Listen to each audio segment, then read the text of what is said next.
running a YouTube channel.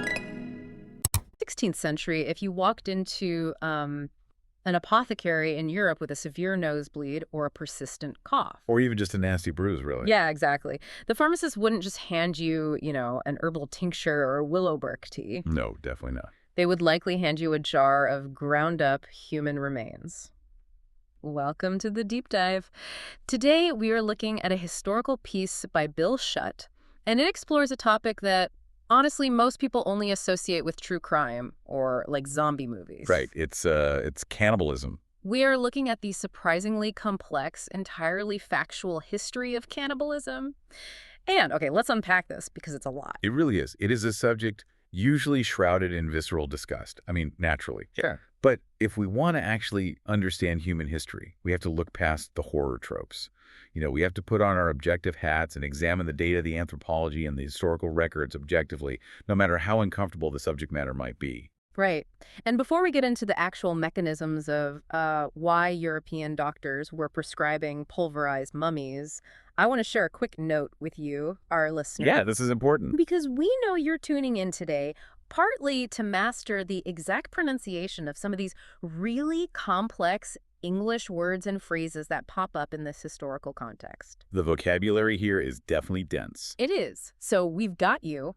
Instead of, turning this into a rigid classroom lecture, we are going to intentionally slow down, organically emphasize, and repeat those key terms throughout our conversation. Yeah, so you can hear exactly how they sound in context at a natural pace. Exactly. It's a smart way to approach it because the language surrounding this topic is vital. It really is.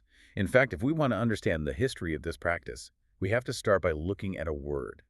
Specifically, the origin of the word itself. Which turns out to be a masterclass in political propaganda. I mean, I was reading this section of the source material and I had to do a double take. It's wild, isn't it? It is. The word we use today dates back to Christopher Columbus, and the way it entered our lexicon is just incredibly dark. What's fascinating here is the historical context. Yeah. So Columbus arrives on the island of Guadeloupe, and he sends his initial reports back across the ocean to Queen Isabella of Spain. Right. And in these very first documents, he describes the people living there, the original inhabitants of the land, as peaceful and friendly. The original inhabitants. And I want to emphasize this word so we can lock in the pronunciation. Indigenous. Indigenous. Yes. Columbus was describing the indigenous people of the island. Correct. The indigenous populations were initially seen as cooperative. But Columbus also included this minor detail in his reports. A very fateful detail. Very. He mentioned hearing local rumors about a rival group called the Caribs. Okay. And according to the rumor, these Caribs conducted violent raids and then cuffed and ate their prisoners. But just to be clear here, Columbus had exactly zero proof of this. Zero. None. Right. He didn't witness it. He didn't find any physical evidence like bones or fire pits. He was just passing along island hearsay. Yeah, basically gossiping in a royal report. Exactly. But Queen Isabella's reaction to that specific rumor effectively altered the trajectory of global history. It really did. She issued a royal decree stating that the Spanish forces were granted permission to capture and enslave absolutely anyone who ate human flesh. Which is a huge loophole. Oh, it's a massive loophole. Yeah. And this decree lands in Columbus's lap at a very critical moment because his expedition is facing a massive crisis. Eat out of money, right. Basically. He promised his royal investors ships full of gold, but he isn't finding any. So he is in desperate need of a commodity to justify the massive cost of his voyage. Right, he needs to show a return on investment. And since he doesn't have gold, he realizes he can use human beings. But there's a catch. He can only legally enslave them if they are flesh eaters. So Columbus essentially manufactures consent. He starts labeling absolutely anyone who resists his plundering, anyone who fights back against the Spanish, as a Caribe. Yeah, he weaponizes the rumor. It is a calculated strategy to dehumanize the native population. Dehumanize. Let's make sure we catch the pronunciation there, too. Dehumanize, meaning to strip someone of their human quality. Right, to dehumanize them.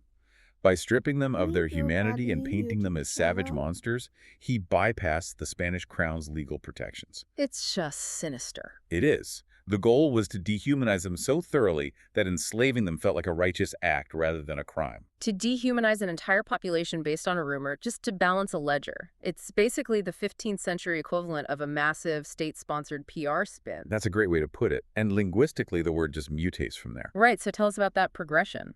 Through Spanish and later European dialects, the word Carib morphs into Canibi and eventually solidifies as the word cannibal. So the very foundation of this ultimate human taboo, the word itself, comes from an account entirely devoid of hard evidence. Yes. Our foundational terminology was invented by a colonizer looking for a legal loophole to take slaves. The hypocrisy is what really gets me here. Because while Columbus is across the Atlantic Ocean pointing fingers, inventing terms to dehumanize the indigenous people as savage cannibals, Yeah. back home in Europe, the population is actively, literally consuming human flesh on a daily basis. And it's one of the most stunning historical realities we have on record. I mean, while Columbus was using the concept of cannibalism as the ultimate insult, 15th and 16th century Europeans believed they had discovered a supreme medical remedy. They thought they had found a miracle cure. Let's repeat that one for the listener. A miracle cure. A literal miracle cure that could heal almost any ailment. And that cure was a brown powder they called mumia, which was made by grinding up mummified human remains. Yeah. We have to understand the medical logic of the era to see why this happened, because this wasn't some fringe underground practice. This wasn't witch doctors in the woods. No, this was endorsed by the top scientific minds of the time. Thinkers like Paracelsus, who was a hugely influential physician, he believed in a concept akin to sympathetic magic. Sympathetic magic? Right. It's the idea that, cures like. Wait, explain that. How does eating a ground-up mummy fit into, cures like? Well, the underlying belief was that the human body contained a vital spirit, like a life force. Okay. They theorized that if a person died suddenly, or if their body was perfectly preserved through mummification, that life force was actually trapped inside the flesh. Oh, wow. So by ingesting the flesh, you were essentially absorbing their trapped vitality to heal your own body. Okay, so if you had a problem with your blood, you would consume blood. Exactly. For example, if a patient suffered a massive hemorrhage. Hemorrhage. That's another great pronunciation word for us. Hemorrhage, meaning a severe, uncontrollable bleed. Yes, a hemorrhage. So the physician would just bandage it. To stop a hemorrhage, they believed you needed to consume the essence of blood to command your own blood to stop flowing. That is just wild. So they would prescribe powdered mummy or sometimes even liquid human blood to cure the hemorrhage. I read that they used this miracle cure for everything. Epilepsy, nausea, bruising.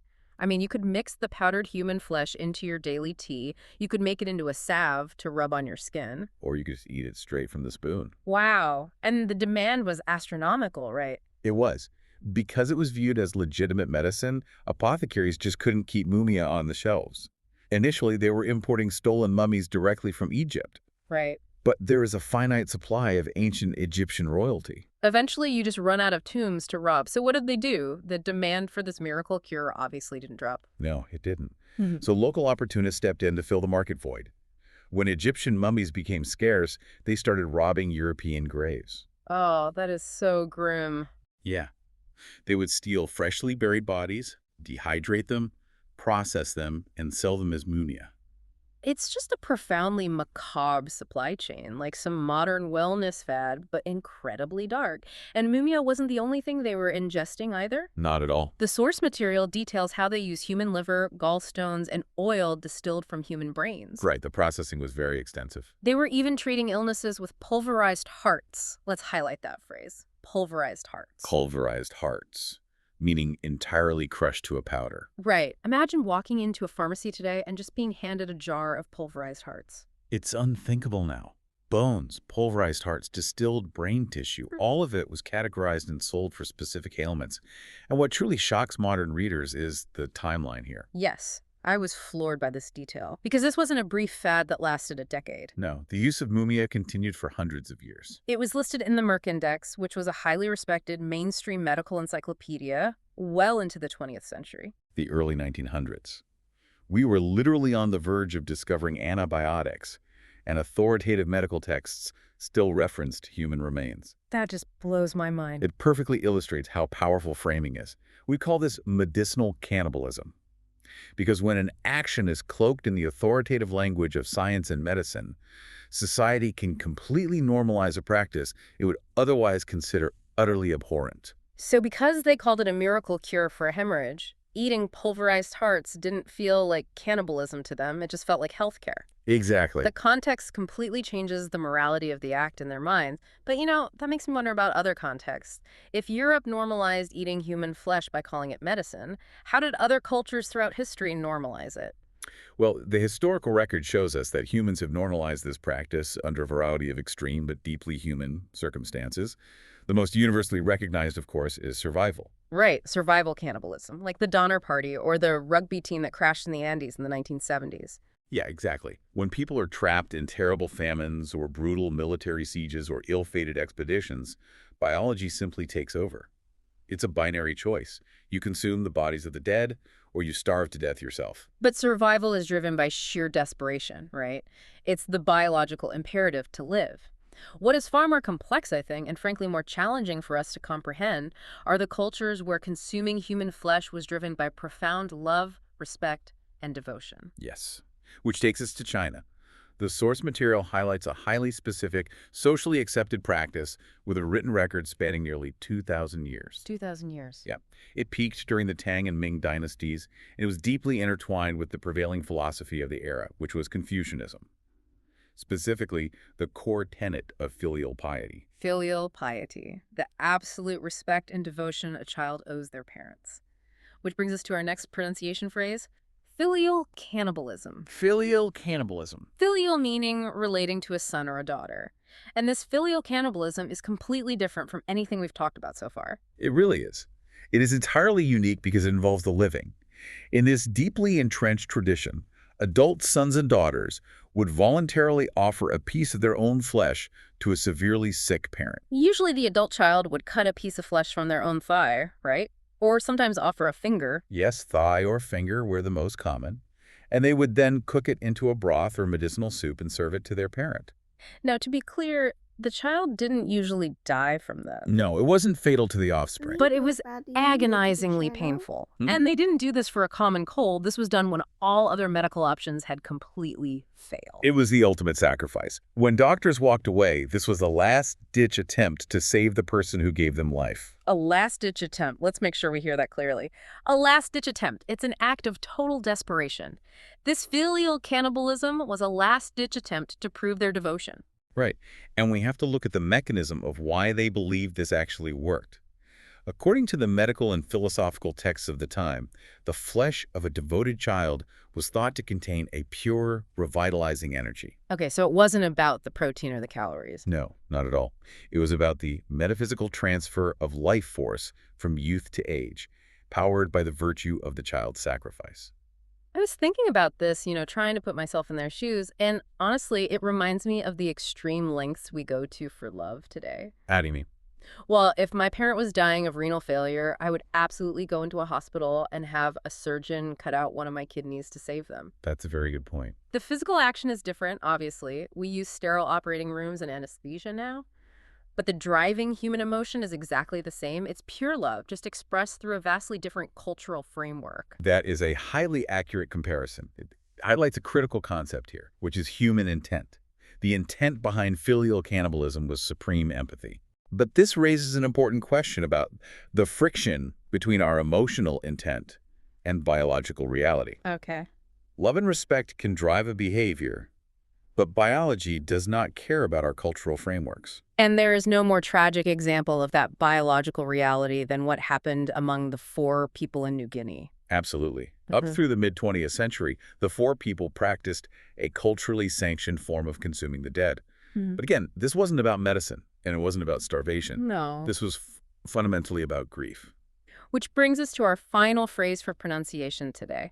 Funerary rites. Funerary rites. These are the ceremonies and traditions we hold for the dead.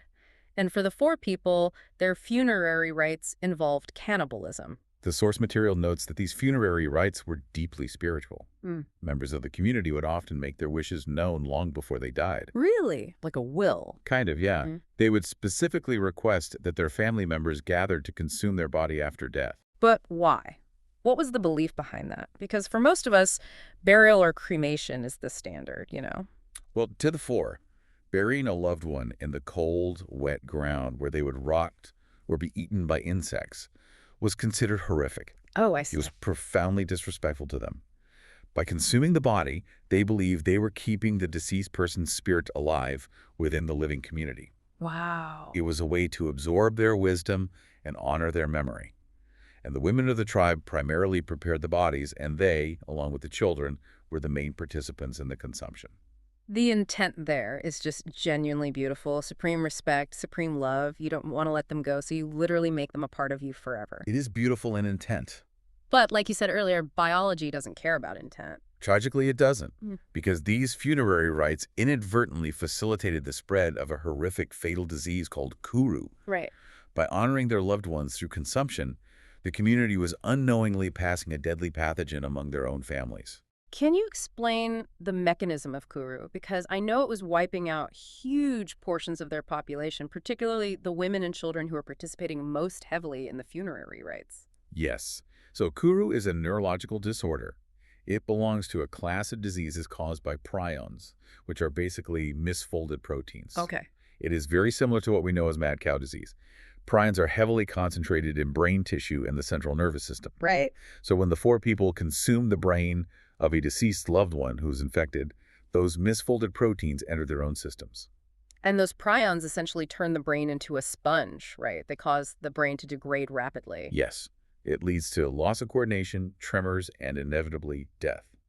The four people had no concept of prion diseases. They didn't know they were consuming a pathogen. They were just trying to grieve. It's so sad. It perfectly, painfully illustrates the complexity of this entire topic. You have a practice driven by the deepest human empathy, resulting in absolute biological devastation. So what does this all mean?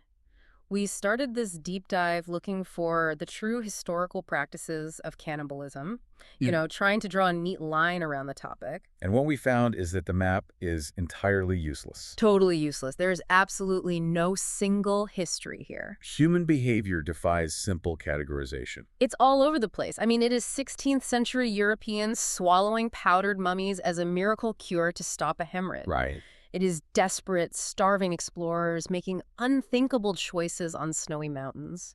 It is a son in China engaging in filial cannibalism as a last-ditch attempt to save his dying mother. Yeah. And it is grieving families in New Guinea unintentionally poisoning themselves through deeply loving funerary rites. And perhaps most significantly for our modern understanding of the word, it is a 15th century colonizer inventing a label to dehumanize an indigenous population for profit. Before we wrap, I just want to acknowledge that we intentionally leaned into some really heavy, complex vocabulary today. Oh, we did. Words like indigenous, dehumanize, and funerary rites. And to you, our listener, having these specific terms in your arsenal doesn't just improve your English. It gives you the exact tools you need to accurately discuss the darker, more nuanced corners of history without relying on oversimplified tropes. Because the language we use completely dictates the history we remember. Which actually leaves me with a final thought for our listener to mull over. All right, let's hear it. We've established today that the very word cannibal was essentially propaganda, a term shaped by Christopher Columbus looking for a legal loophole to take slaves. Right? It makes you wonder, what other deeply ingrained, highly charged words in our everyday vocabulary are actually just the result of ancient political spin? How many of the monsters we've been taught to fear were just invented by someone trying to balance a ledger? Wow. It is certainly something to think about the next time you look up the origin of a word.